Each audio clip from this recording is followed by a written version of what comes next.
Simbolismo en los cuentos. Programa 9. Rumpelstiltskin. Análisis del cuento.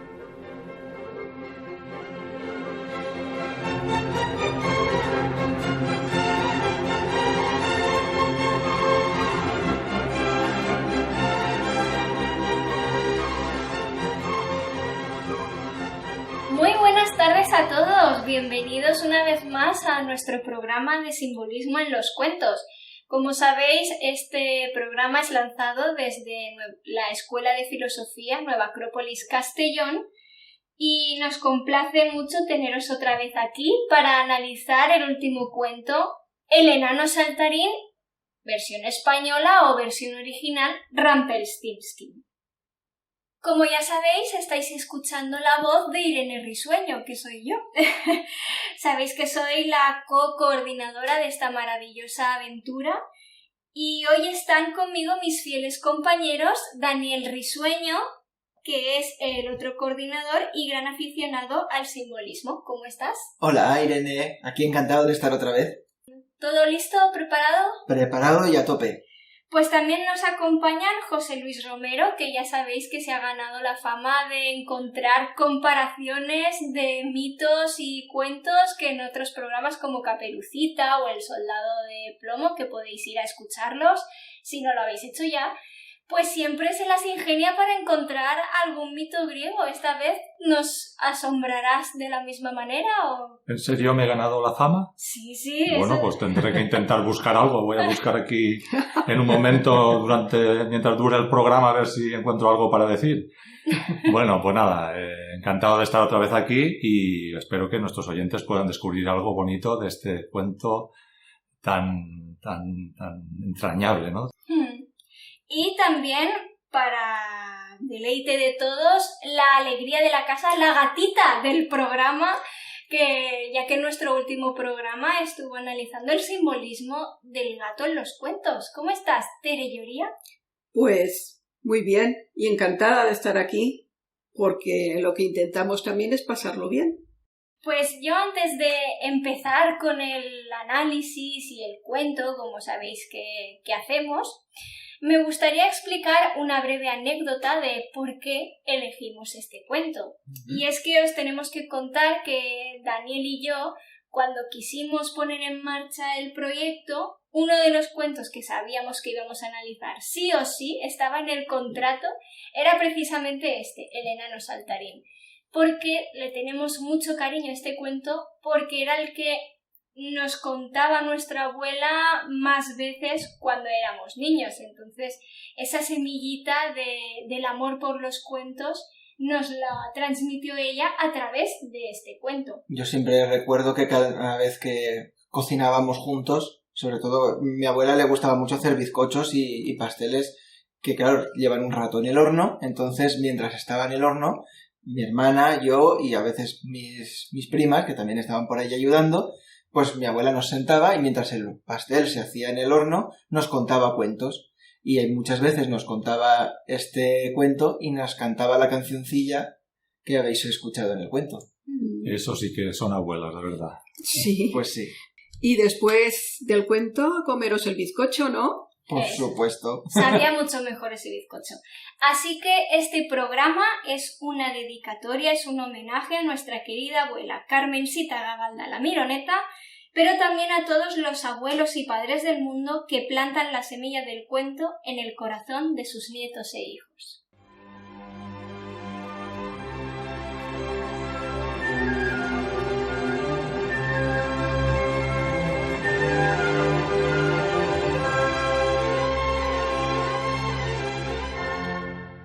A ver, yo os voy a contar un poquito los datos formales de este cuento.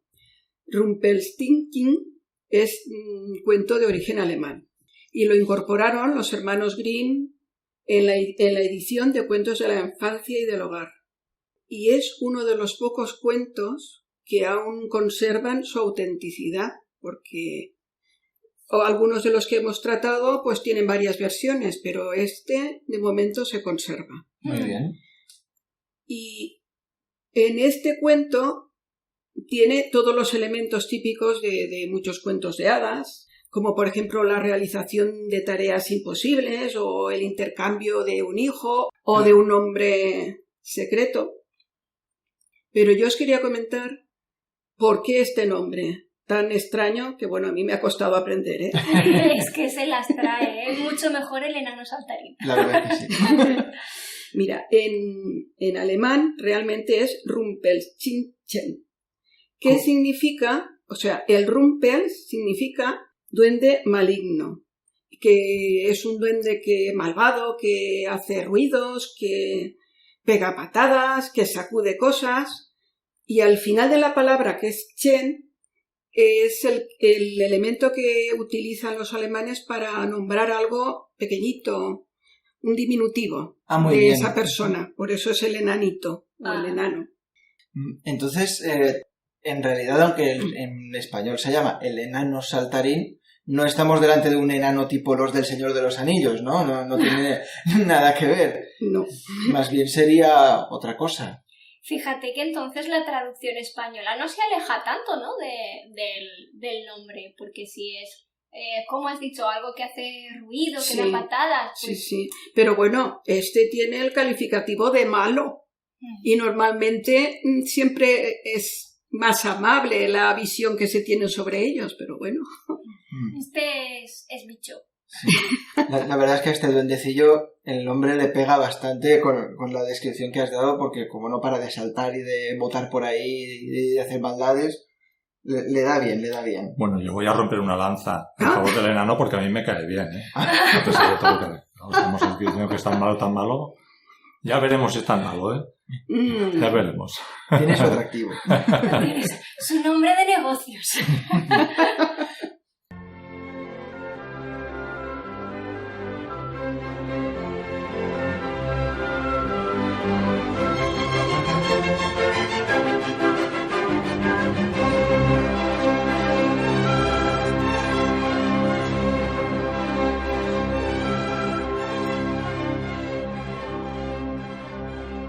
Bueno, pues como dice Tere, la verdad es que está claro que el duende, efectivamente, o el enano, como le llamamos habitualmente, sí que es cierto que es un duende travieso que siempre va rebotando, riendo por todas partes, haciendo maldades y haciendo diabluras. Siendo un ser mágico, ya un poco entrando en el simbolismo de este ser, vamos a tratarlo lo primero porque, como es el protagonista, prácticamente, además de la hija del molinero, el otro gran protagonista es el enano, es el duende. Así que se va a merecer un espacio aparte para él solo.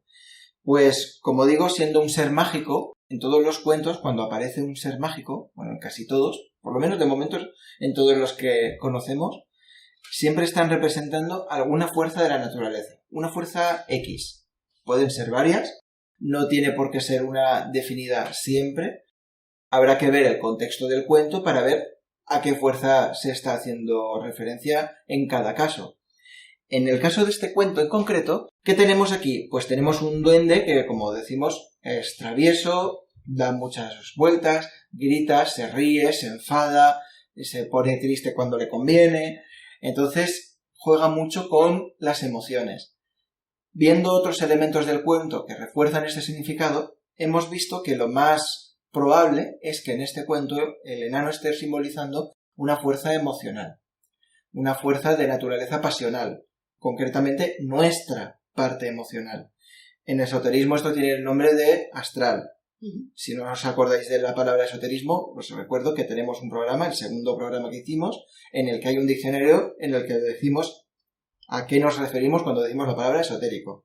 Si no te acuerdas, ya estás tardando en ir a escucharlo. Pon pausa en este y continúas después. Y luego vuelves, que aquí tela.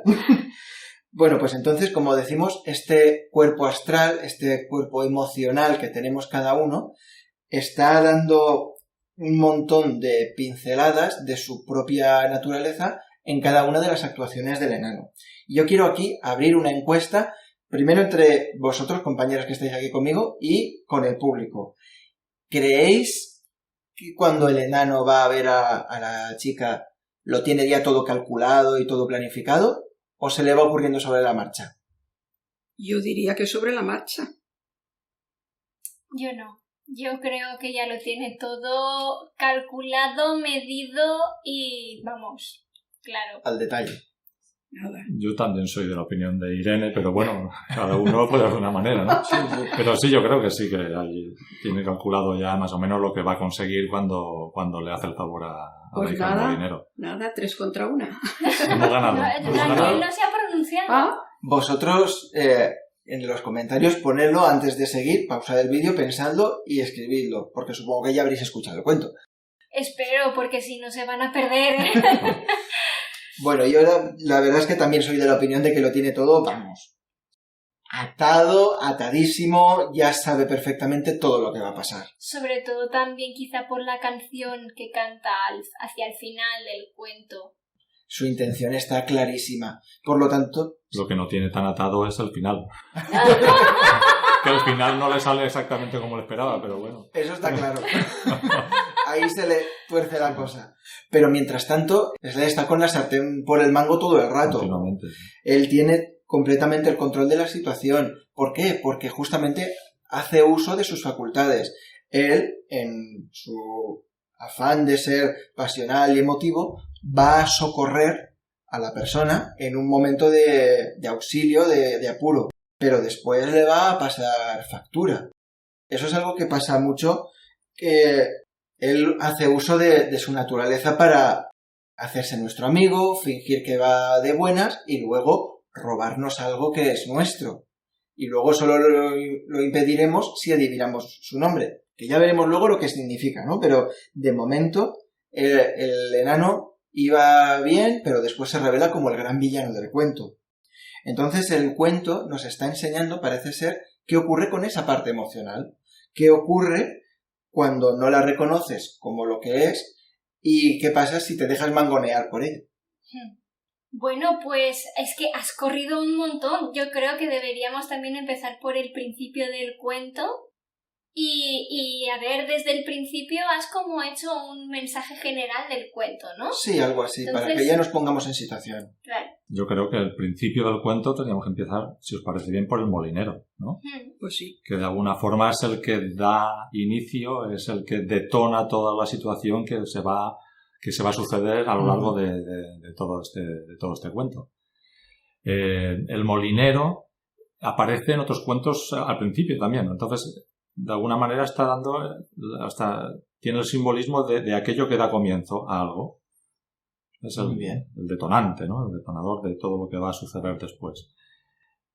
Y bueno, yo también lo asociaría un poco al comienzo de las cosas, ¿no? Este molinero, que este comienzo está, ¿cómo decir? Está determinado por el orgullo y la inconsciencia un poco.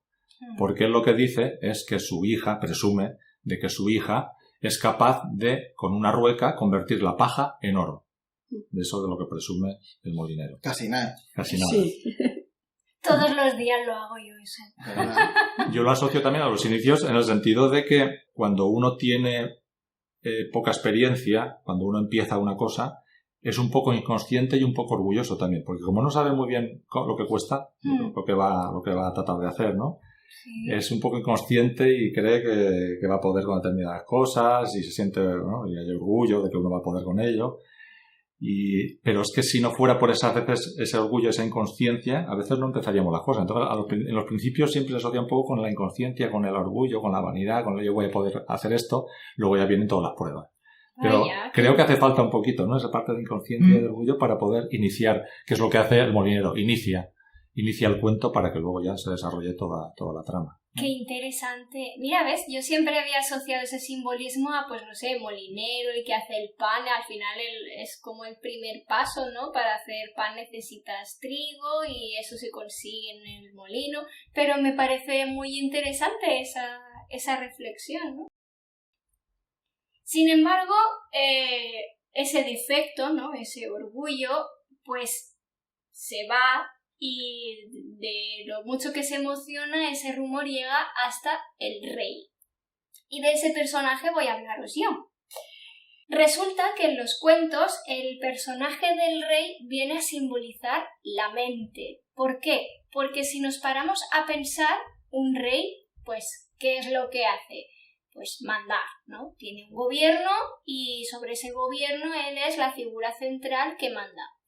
En nuestro cuerpo, ¿quién es el que manda? Hombre, deberíamos ser nosotros, cada uno de nosotros en el nuestro. Claro, pero en general, quien se dice que maneja el cotarro es el cerebro, ¿no? Pues es la mente. Entonces, por eso el rey viene a simbolizar la mente.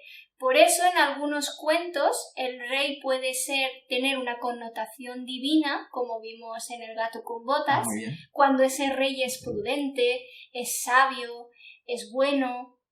Pero a veces, en algunos cuentos, el rey es malo. Y en este caso vendrá a simbolizar las ocasiones en las que no tenemos nuestra mente dominada. En el caso concreto que nos atañe, el rey sencillamente es la mente. Porque fijaos que además, en la versión del cuento que hemos tratado, este rey le interesa eso de poder conseguir oro porque ha detectado que en el reino hay hambruna. Es decir, detecta una necesidad. A nuestro cuerpo le falta algo. Está pasando hambre en otro plano. Entonces ve la oportunidad de ese orgullo, de esa proeza que intuimos que podemos hacer y la pone a trabajar. El rey, la mente, es quien nos plantea la prueba en primer momento. O sea que aunque parece un tío bastante desagradable en el cuento, aún hay que darle las gracias también, como el molinero. Claro, al final esto es como todo, ¿no? Puedes quejarte de los problemas o solucionarlos. Pero esa prueba, ¿quién se va a encargar de solucionarla? ¿El molinero? Va a ser que no. Pues no. Como siempre, la hija. Que ya sabéis, si seguís el programa con asiduidad, que los personajes femeninos que protagonizan los cuentos simbolizan el alma. En este caso no va a ser distinto. Sin embargo, quiero hacer un apartado, ¿no? Quiero hacer un inciso. Y es respecto a la actitud que tiene la hija del molinero. Si os fijáis, ella de repente le dicen, tienes que ir al palacio del rey y transformar la paja en oro. O sea, yo no sé vosotros, pero si a mí me dijeran, no, es que tu padre ha contado una mentira y te toca a ti comerte el marrón, ¿no? Pero yo diría, pues te apañas tú, ¿no? Yo echaría a correr en dirección contraria. Pues ella, pobrecita, sin quejarse, parece que sin inmutarse, se deja encerrar, ¿no? Y es un poquito que al principio tenemos, como domina ese defecto, pues nos dejamos llevar, somos muy pasotas, muy... pasivos. Sí, muy bien, muy pasivos, esa palabra me gusta más. Y además, no es eso, es que además cuando ya estamos en el momento de la prueba, ¿qué hacemos? Lloramos, desconsolados, nos hacemos las víctimas. Yo creo que aquí sale a relucir ese defecto del drama queen, ¿no? La hija se vuelve ¡ay, el llanto, el pobrecita de mí! Entonces, estamos muy débiles. Nuestra única herramienta es el llanto. Sin embargo, sí que quería mencionar que en realidad creo que es natural. Si no tenemos otra herramienta, pues llorar también puede ser sano, si expresar nuestras emociones, pedir ayuda, siempre que llorar sea un descargo para después hacer algo, porque claro, si nos quedamos llorando y pues no hacemos nada más, pues la paja se va a quedar en paja, ¿no? Sí. Pero ese llanto, fijaos, que está llamando a algo. Es la activación de ese enano que nos comentaba Daniel, es el mundo emocional y de alguna manera es nuestra herramienta para llamar a las emociones y ponernos en marcha. Pero ponernos en marcha, ¿realmente qué significa esta vez? El convertir la paja en oro. Pues la paja representaría el mundo material en su estado más común. Y entonces convertir la paja en oro consistiría en llegar a una perfección por parte de nosotros. Nosotros a lo largo de la vida pues pasamos por diferentes circunstancias y lo importante es saber la actitud que llevamos a cabo frente a los problemas, frente a los disgustos y a las astraladas que digo yo alguna vez. Y esa transformación, que es casi una alquimia, requiere nuestra mayor atención porque es lo más importante, lo que nos va a hacer crecer de verdad. Y tenemos que hacerlo conscientemente. Es un aprendizaje de vida que nos ayuda a madurar, a ser personas fuertes y a saber lo que queremos de la vida. Así que este es un trabajo interesantísimo, ese de convertir la paja en oro, ¿no? Lo que has dicho, prácticamente es una alquimia interior.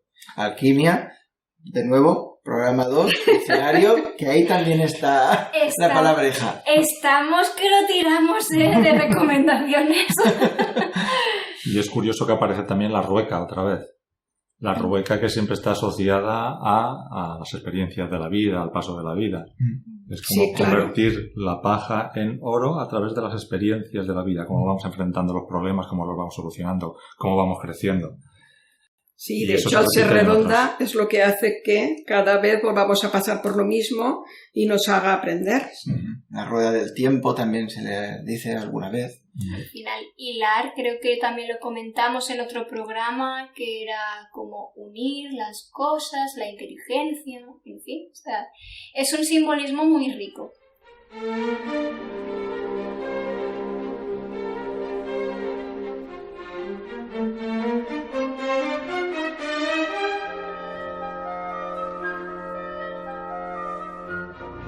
Y además de ser rico, también tiene muchos matices que se ven complementados, ¿verdad?, con lo que pasa en el cuento. Y en este cuento, a mí siempre me ha parecido muy curioso el hecho de que el duende, el enano, va y de repente le dice, sí, pero que las cosas no son gratis. Aquí el mercenario, tú, está aquí exigiendo cosas. ¿Tienen algún significado esos regalos? A ver, el primer regalo, o ofrenda, que es el anillo, la protagonista lo entrega, pero él sabe por qué se lo pide, porque le está pidiendo o exigiendo un lazo de unión del que ella no se da cuenta, pero en el que él va consiguiendo cositas. Y esto lo podríamos relacionar con el mundo emocional, que se supone o entendemos que el enano es nuestro mundo emocional, que nos hace llegar y hacer cosas que a veces no queremos o simplemente las hacemos sin darnos cuenta. Cierto. Entonces, este mundo emocional nos está pidiendo un compromiso. Y de alguna manera, pues, esa es la exigencia por parte del enano hacia ella, un compromiso. O sea que al pedirle el anillo lo que está pidiéndole es el compromiso, ¿no? Sí, crea un lazo de unión entre ellos y le pide el compromiso, un compromiso por parte de ella. El mundo emocional siempre va a pedir que le hagamos caso. Siempre va a pedir que nos comprometamos con él, con sus alegrías, con sus tristezas, con sus pasiones, con sus deseos. Va a pedir siempre ese compromiso. Y es curioso que aparecen no solamente el anillo, sino aparecen tres regalos más que pide, o sea, 2 regalos más, en total 3 que pide el enano. Y a mí me llama la atención el número 3, que aquí en este cuento aparece varias veces, es curiosísimo, pero es que no aparece solamente en este cuento, lo vemos en otros muchísimos cuentos, el número 3. Y en las tradiciones, el número 3 como que sí, como es algo que tiene un simbolismo, Un algo protagonismo tremendo. algo que no quiere decir, ¿no? Por ejemplo, pues Ricitos de Oro y los 3 osos, ¿no? Los 3 osos. Sí. Los 3 mosqueteros, los 3 cerditos, los 3 deseos del genio de la lámpara. Muy bien. Siempre estamos hablando de ese número 3, es curiosísimo, ¿no? ¿Ves cómo eres el que siempre saca las comparaciones? Bueno, espérate que todavía voy a sacar más, ¿eh? vaya. No me he quedado ahí. Es broma. Y hemos hablado de el anillo, que es el primero. Sí. De alguna manera está relacionado con el compromiso. El segundo va a ser el collar. Y yo aquí haría una comparación también con 3 elementos que forman parte de la vida, que son el presente, el pasado y el futuro. ¿Por qué? Porque cuando hablamos del anillo, un compromiso, estamos hablando de un tiempo presente. Yo me comprometo con algo, ¿no? Cuando uno se compromete, se casa y se ponen los anillos, es un compromiso a partir de ahora, es un compromiso presente. Sí. Otro regalo, el segundo es el collar. El collar es un regalo que le había hecho su madre a la hija del molinero. Cierto. Con lo cual está relacionado con el pasado. Y las cuentas del collar, ¿no? Siempre hablamos, o en las tradiciones hablan de cómo esas cuentas del collar están señalando determinadas experiencias en la vida, o incluso hay filosofías que hablan de la reencarnación, ¿no? Y hablan de las diferentes encarnaciones, que son las diferentes perlas del collar, y que hay un hilo que las atraviesa todas, como es la conciencia que atraviesa todas esas perlas. Y esas experiencias están puestas en orden, ¿no? Porque después de una cuenta viene otra, luego otra. El hilo hace que vayan en orden. Y aquí podríamos relacionarlo también con que ese mundo emocional pide orden en las emociones, lo está pidiendo. ¿No? La segunda noche, o sea, ya te has comprometido ahora, ordéname, ¿no? Claro. Y luego estaría el tercer presente, que sería ya el del hijo. El hijo famoso que a todos nos parece una barbaridad la primera vez que lo oímos, porque anda que le va a dar el hijo. Y lo peor es que se lo da. Lo cierto es que el simbolismo de este hijo tiene mucha tela, y para mí es una de las partes más reveladoras de este cuento. Como has dicho tú, José Luis, es lo que representa el futuro. Es decir, es algo que el alma, que es la hija del molinero, todavía no tiene, pero va a tener. Que el enano, es decir, el mundo emocional, sabía que iba a tener. ¿Qué ocurre cuando yo, por poner algún monigote de ejemplo, tengo compromiso con mi mundo emocional y le pongo orden? De manera natural voy a llegar a un dominio, voy a llegar a un control de ese mundo emocional. El hijo está representando eso. El hijo vendrá cuando la hija del molinero, es decir, el alma, se una con el rey. Y ya hemos dicho que en los cuentos un matrimonio siempre es una unión de 2 elementos. O sea, el alma y la mente. El alma y la mente se van a unir, se van a fusionar. Es decir, mi alma va a tomar dominio y posesión de lo que es legítimamente suyo. Y eso va a estar simbolizado por el hijo. El hijo representa el dominio, el control que ahora tengo y que el mundo emocional quiere para sí. Fijaros aquí lo que está pasando. El mundo emocional dice: tú conóceme, tú ponme orden, comprométete conmigo, pero luego déjame que yo te domine a ti. ¿Qué ocurre cuando perdemos el control de nuestras emociones? Ocurre justo eso, el dominio nuestro, de lo que pensamos, de lo que sentimos, de todo, se va al mundo emocional y ya nos deja de preocupar la otra persona para preocuparme yo por mí, por expresarme yo en mi rabia, en mi alegría, o en mi dolor, o en lo que sea. Y esto ocurre cuando cedemos ese dominio.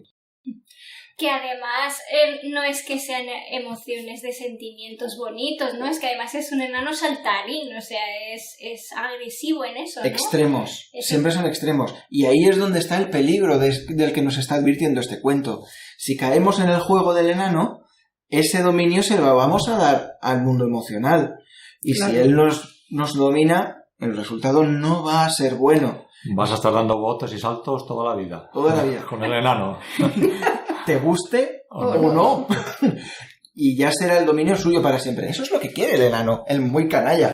Y lo peor de todo, ¿sabéis qué es? Que el alma, como es joven y es inexperta y no tiene todavía ese dominio, ni sabe que lo va a tener algún día, no lo valora. Por lo tanto dice: bah, ¿qué más me da? Para ti.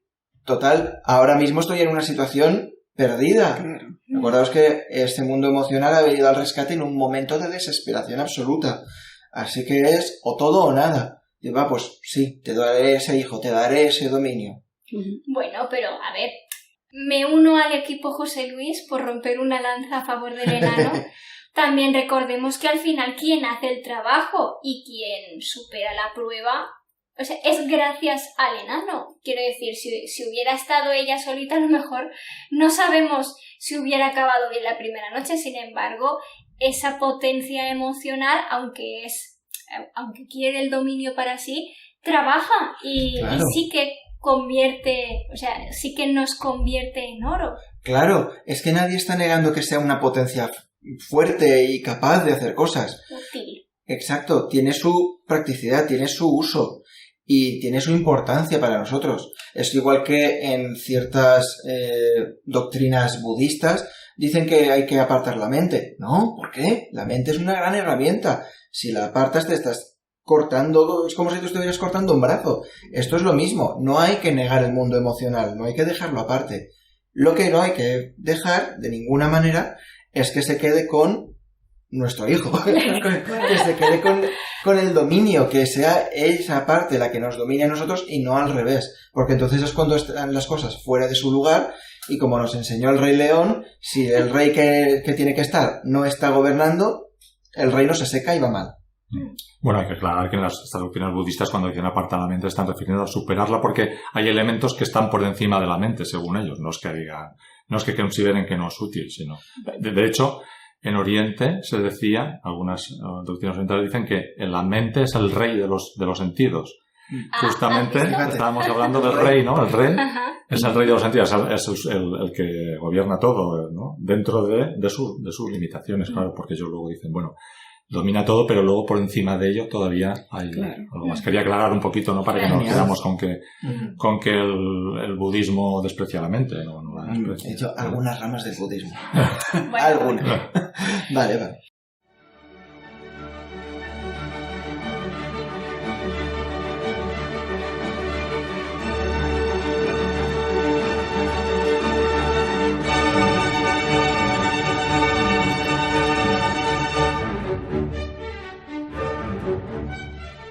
Lo curioso es que pasa un poco como el Marqués de Carabás, ¿no? A partir de ese momento, fijaos que ella pasa a ser reina. Sí. Entonces se hace esa unión entre el alma y la mente, crea a la reina, es decir, le da al alma la soberanía que es suya. Y en el cuento se nos dice que tras la boda transcurre un año y, como bien sabía el enano, se queda embarazada y nace un niño.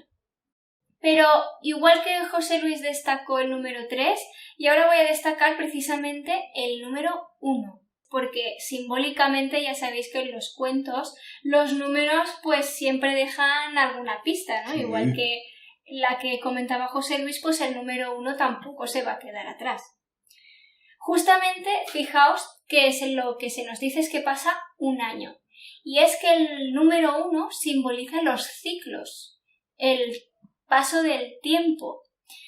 Si nos paramos a pensarlo, el número 1 simboliza los ciclos porque es lo que inicia y lo que acaba, ¿no? Cuando empezamos a contar, empezamos por el 1 y acabamos con el 9 y para empezar otra vez y avanzar hacia el 10 volvemos al 1. Sí. Entonces el 1 marca siempre el inicio y el final de algo. Por lo tanto es ese ciclo de empezar, acabar, volver a empezar, acabar y así sucesivamente. Así que por eso es curioso que ese fruto, ese hijo, se da durante ese ciclo. Este año va a marcar el ecuador del cuento. A partir de ahora ya no volveremos a ser iguales porque ahora somos reinas y madres. Es decir, tenemos un fruto que es esa armonía interior. Y fijaos porque además al completar ese ciclo volverán las pruebas porque ya hemos superado una etapa. Así que ahora debemos empezar una nueva. ¿Y cómo se refleja esto en el cuento? Vuelve el enano saltarín. ¡Chan, chan, chan! ¿Cómo no? Un año más viejo, ¿no? Sí. Pero vuelve. Pero igual de loco. O no, porque más viejo no lo sé, porque es mágico. Claro. Entonces, ¿qué pasará? Pues que reclamará la deuda que tenemos con él, ese mundo emocional, pero esta vez somos conscientes de lo que habíamos apalabrado, somos conscientes del valor de ese fruto, de ese esfuerzo, de esa armonía. Entonces, ahora hay algo en nosotros que cambia y es que ya estamos dispuestos a defender lo nuestro, a conservarlo y decir que tú quieres, vale, te lo había dicho, pero yo no era consciente, no leí la letra pequeña, entonces ahora vamos a defender lo nuestro, vamos a defender ese fruto. Y para eso nos planteará una segunda prueba, que será la de descubrir su nombre, y para eso nos dará 3 días nuevamente. Otra vez aparece el número 3. Curioso. Es que aparece, es muy llamativo como aparece el número 3 en este cuento. Algo nos está queriendo decir. Recuerdo en estos momentos que el número 3 también, aparte de aparecer en otros cuentos y en otras tradiciones, también aparece en las diferentes cosmogonías de las diferentes culturas. Porque siempre se habla de que para que algo se manifieste hace falta 3 elementos. Cuando se dice, se manifiesta el universo, ¿no? Se dice, primero está la unidad, la mónada. Después viene la dualidad. Y después, para que se manifieste el cosmos, aparece lo que sería, lo que llamaríamos la tríade, los 3 elementos para que aparezca la manifestación, ¿no? Primero sería el caos, podríamos decir. Luego aparece Teos, que es el que pone orden, y luego aparece el cosmos. Siempre aparecen esos 3 elementos. Y aquí aparece ya ese 3 como completura de algo que ya se está manifestando de una manera a un nivel como más elevado, podríamos decir, en este caso. Pues ¿no? Sería un poco como Padre, Hijo, Espíritu Santo. También es lo mismo. Además, justamente aquí tenemos Padre, Madre e Hijo. O sea que es... Y el tercero en discordia. Sí, te iba a decir, y el enano. Ese es el cuarto. Ese ya sale de la tríada que comentaba José Luis. Y ahí va a tener esas 3 noches para tratar de averiguar el nombre del enano, que si lo averigua va a poder quedarse con su hijo. Bueno, pues ese nombre que realmente le cuesta llegar a él. Normal, lo tiene escondido. Encima de noche, es que no nos deja dormir, pobrecita. Es curioso porque en otros cuentos también se puede utilizar a veces un nombre mágico y se utiliza pues para hacer o aparecer o desaparecer a alguien o algo. El nombre en sí es lo mágico, lo que lleva es la magia en la palabra. A cada persona no se nos pone un nombre por azar. Siempre con el tiempo, si vas investigando, averiguas por qué y hasta dónde puede llegar. Cada nombre tiene un poder que nos hace a veces alcanzar ciertas cosas. Yo, cuando hablábamos de la importancia de los nombres y bueno, me acordé del mito de Isis en Egipto y claro, me acordé porque aquel mito siempre me ha llamado mucho la atención, que es que ella quería y necesitaba tener mucha más magia y mucho más poder y no sabía cómo alcanzarlo. Tenía que averiguar el nombre secreto de Ra, que es el dios supremo. Entonces ella ideó una manera de cómo conseguirlo. Ella puso a una serpiente venenosa por el camino por donde el dios andaba durante el día. Claro, cuando llegó al sitio, la serpiente le mordió. Y él, en su dolor agónico y casi muerte, pidió auxilio y ayuda.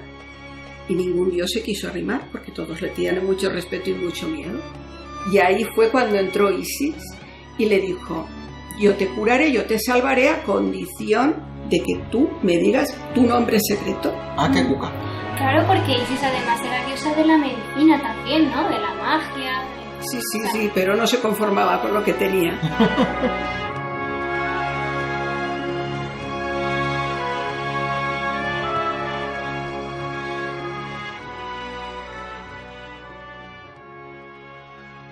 Entonces, pues, bueno, ella llegó a eso con un engaño, pero gracias a eso ya consiguió su poder, su magia y todo lo que andaba buscando.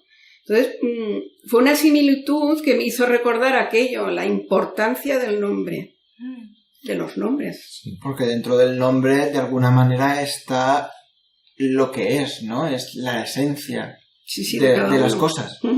El nombre secreto, yo me acuerdo también del libro de Eragon, no sé si lo habéis leído. Yo confieso que lo empecé, pero ahí se quedó. Yo creo que lo he leído 4 o 5 veces ya. ¿Sí? No sé ni cuál es, lo siento. Era Era para quedar bien ante el público. Muy desilusionado. Yo Pues Eragon es una novela que salió hace algunos años, que tiene añitos, en la que un chico de pueblo se encuentra un día una piedra preciosa, pero esa piedra preciosa resulta que es un huevo de dragón. Toma. Y entonces lo cría en secreto hasta que al final se hace un caballero guerrero que se llama Jinete de Dragón, que tiene magia y que tiene una simbiosis muy bonita. Hicieron una película, pero la verdad es que el libro está muchísimo mejor. Hay muchos libros y recuerdo que en el último justamente tenía que abrir una puerta, pero para eso tenía que decir su nombre verdadero. No su nombre de pila, su nombre Eragon, sino el nombre verdadero, y para eso tenía que hacer todo un trabajo de introspección, de saber quién es, descubrirlo, decirlo en un lenguaje concreto. Era precioso ese momento con el nombre. Sí, también en la historia interminable tienen que darle un nuevo nombre a la emperatriz para recuperar la esencia de la fantasía. Entonces al final vemos que en muchas películas, muchas historias, no vamos a repasar más. Sí, es un gran elemento. Y justamente porque es tan importante, la reina, que ya no es la hija de Morena, ahora ya es la reina. Y ha cambiado de estatus. Del todo. Ahora ya sabe que es reina, ahora tiene, como decía Irene antes, unas herramientas, unos poderes que por haberse unido al rey y ahora tener un dominio ya tiene, que antes no. Entonces aquí lo que hace la reina es bastante inteligente en realidad, porque durante estas 2 noches primeras que el enano le va proponiendo el juego de adivinarle el nombre, ella lo intenta y ya hemos oído en el cuento los nombres tan estrafalarios que intenta, pero ninguno es. Así que lo que hace la reina es ponerse a investigar. Yo recuerdo ahora el cuento de Caperucita, que si os acordáis también hablamos de que esos 2 caminos que escogía Caperucita tenían mucho que ver con esto. Había uno que parecía el más fácil, que era el camino de alfileres, si no recuerdo mal, que era más finito, más pequeñito, y se iba a pinchar menos, pero resulta que era más largo. Y era un camino que tenía que ver con la investigación, con lo mental. Eso es lo primero que hace la reina. Intenta investigar, va a la biblioteca, pero no le sale. El camino correcto, el más corto en el cuento de Caperucita, y la vía de acción buena aquí, era otra, que es justamente el camino de la acción. Y por suerte esta reina se da cuenta a tiempo, rectifica, y lo que hace es, lo que me parece a mí el clímax, el punto álgido, crítico del cuento, que es que envía en el 3er día a un cazador. Bueno, según versiones es un cazador o un soldado, pero al final es un sirviente suyo, entrenado, es una fuerza de exploración, es una fuerza que se va a lo desconocido. Me parece muy curioso que este soldado o este cazador justamente se vaya a rastrear al bosque. Y es que, como hemos dicho antes, el enano es una fuerza emocional. Sí. Y los bosques, en los cuentos, ya dijimos, también en el cuento de Caperucita, si no recuerdo mal, que suelen simbolizar elementos internos, un mundo interior en el que es muy fácil perderse, habitualmente relacionado con el mundo justamente emocional. Y es ahí donde vive el enano. Es que por eso he dicho antes que todo encaja, tiene muchos puntos de apoyo esta teoría, porque todo encaja bien para que el simbolismo de este enano vaya a decir que es un mundo emocional. Claro, es donde vive. Así que, bueno, la reina aquí hace un movimiento maestro enviando justamente a esa potencia de tipo, podríamos decir, masculino, pero no en el sentido de hombre y mujer, sino masculino, yang en la cultura china, a lo mejor así se entiende mejor. Yang de emisión, de exploración, de salir, de romper, de abrir. Yo lo veo también como un complemento, o sea, que se complementa la parte de investigar con la parte más expeditiva. O sea, hace falta las dos partes. Cada vez que queremos solucionar algo en la vida es como que tenemos que saber un poco por dónde vamos a tirar, pero luego necesitamos ese impulso de decir, allá voy.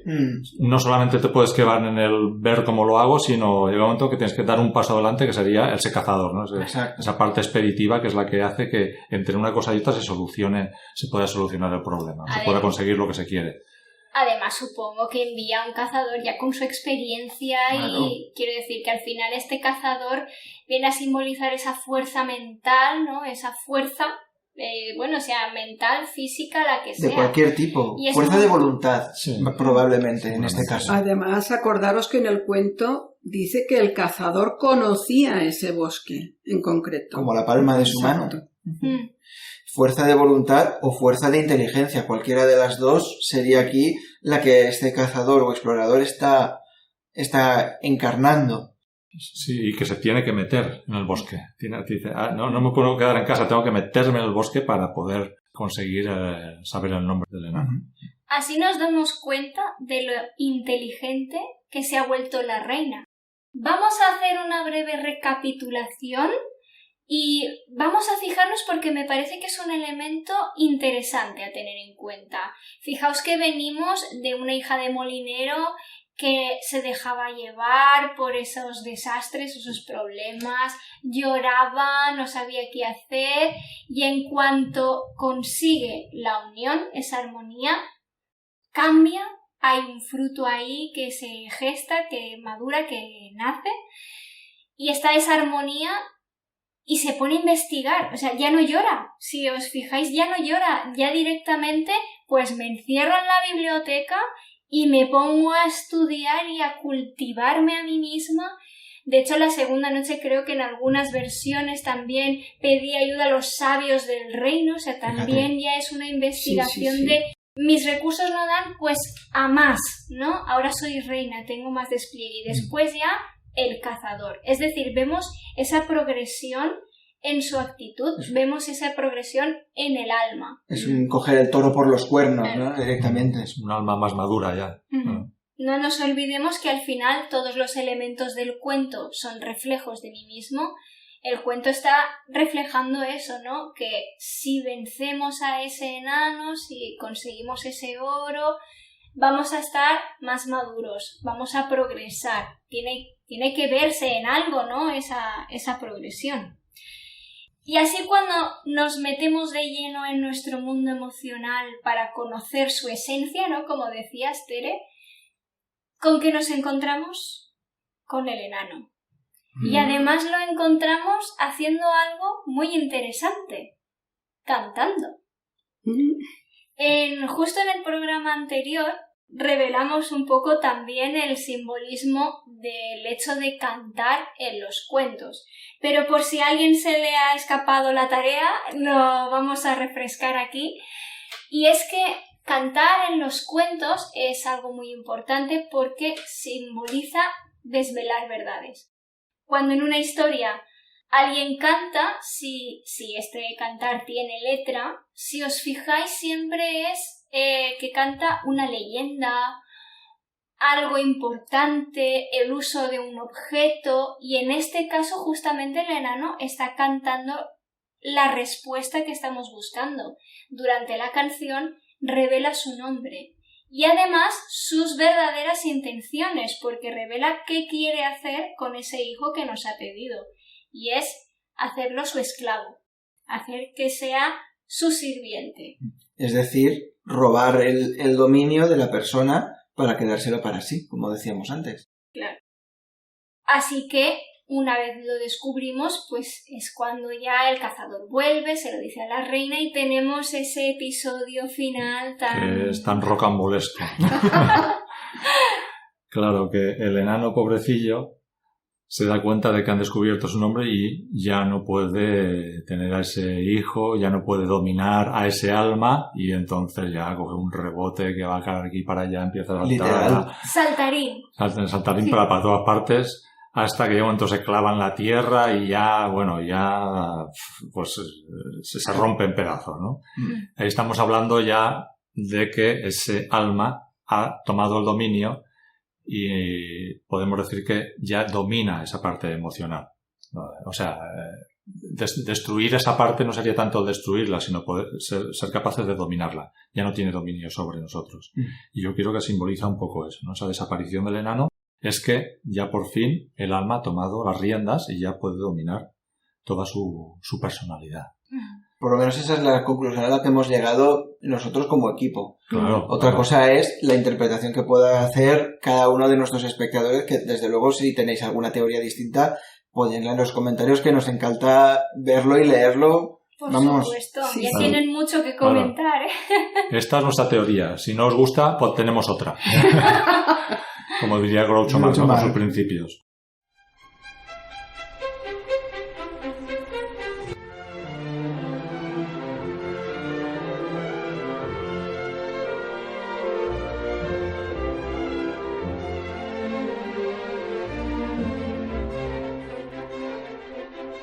Bueno, a mí me dijeron que podía comentar del mensaje que había de este cuento. Y yo durante todo el cuento estoy viendo la similitud que hay del cuento, de nuestro astral, de nuestra mente, con nosotros mismos.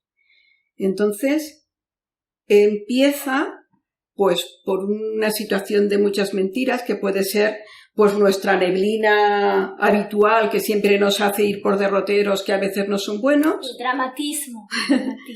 Y bueno, pues eso, con el tiempo, si lo sabemos dominar un poco, pues, y con el aviso de nuestra mente, hace que nos esforcemos en ser mejores, en intentar combatir todo ese mundo que nos agobia, que nos gobierna y que se supone que a nadie le gusta tener. Por eso siempre estamos diciendo que debemos apartar ese tipo de situaciones. Pero ese mundo emocional es muy hábil, porque siempre nos pide algo a cambio. Y esa es la prueba que tenemos que pasar. Es la prueba que tenemos que aguantar y sobre todo vencer, para poder tomar las riendas de nuestra vida. Debemos descubrir el nombre de todos nuestros fallos, de todos nuestros disgustos y de todos nuestros problemas. Y una vez le hayamos puesto nombre, intentar salir de ellos, investigar, estudiar, mandar al cazador para que nos recomiende cómo podemos actuar o cómo nos podemos desenvolver. Debemos de controlar esa naturaleza interna y todas las trampas que nos salen en nuestro camino para poder salir victoriosos. ¡Buah!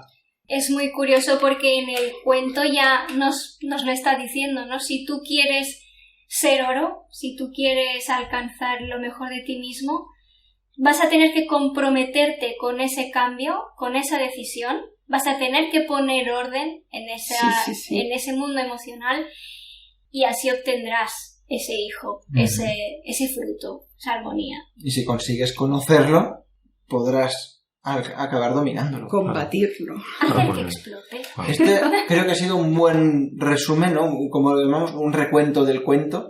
La traducción del La traducción del cuento.